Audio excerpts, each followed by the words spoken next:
Si vous passez à Toulouse, peut-être que vous entendrez parler d'un endroit que l'on appelle Chez Claude. Ce n'est pas le café du coin, c'est un skatepark qui a été construit de façon complètement illégale. Installée depuis 3 ans, la structure reflète vraiment le mariage entre le skate et la street culture. Malheureusement, comme toutes les bonnes choses ont une fin, nos skateurs de Chez Claude ont reçu un avis de destruction. Alors Riding Zone s'est rendu sur le site avant que tout ne disparaisse. À Toulouse, ils étaient nombreux à chercher un endroit pour rider, graffer, bref, se faire plaisir pendant l'hiver. Alors, lassé d'attendre, un crew de skateurs a pris son destin en main, investi une ancienne usine et commencé à créer son propre parc, Chez Claude, histoire de rider à la maison.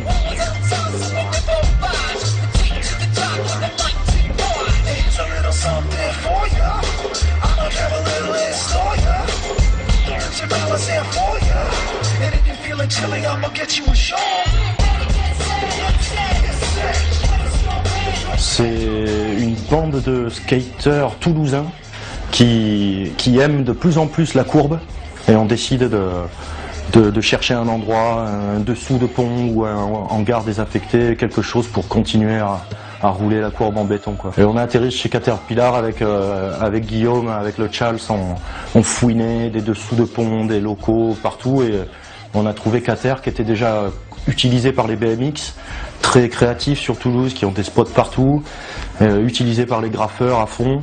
Et nous, il nous restait une petite salle en L et on l'a investi.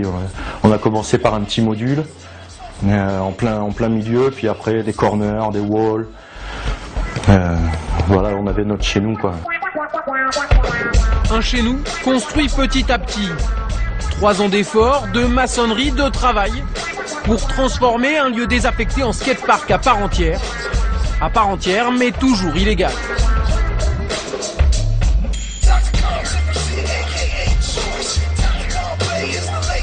L'esprit, c'est surtout d'arrêter de traîner sur des dossiers, sur de la revendication,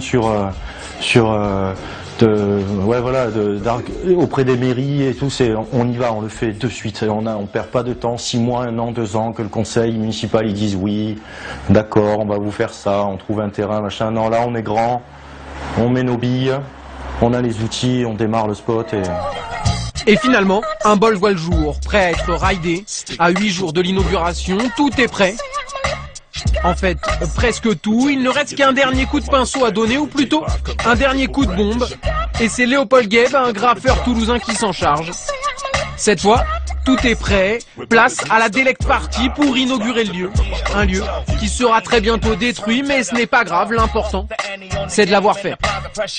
C'est éphémère, c'est dommage, mais c'est comme un dessin, on peut toujours mieux faire peut-être. Celui-là il va être rasé, mais avec le petit savoir-faire que ça nous a apporté, on peut trouver un autre endroit et faire encore mieux. Il y a un truc dans la jeunesse qui est un peu de se plaindre ou d'être la bouche ouverte à quémander, et j'étais jamais trop d'accord avec ça. J'ai toujours pensé qu'il faut se prendre en main. Après, au niveau d'une politique sportive, même touristique bien pensée, les villes devraient comprendre que c'est un énorme atout d'avoir une belle infrastructure. C'est un objet touristique très important, ça fait venir des gens de l'Europe entière et tout. Blagnac en a été l'exemple dans les années 90, ça a fait venir toute l'Europe, hein, sur Toulouse, quoi, sur Blagnac. Mais je crois qu'ils le captent, ils le comprennent. Nantes le comprend, Bordeaux le comprend, plein de villes le comprend, au Pays Basque également. Ça fait des parcs pour les gosses. Ouais, mais après à petite échelle pour nous ça va, quoi. C'est comme si on avait adhéré à une assos. Voilà, on a payé notre adhésion. C'est parti dans les sacs de ciment et puis voilà, quoi. Rassurez-vous donc, il y a fort à parier que d'autres sacs de ciment seront très bientôt déversés ailleurs dans la ville rose.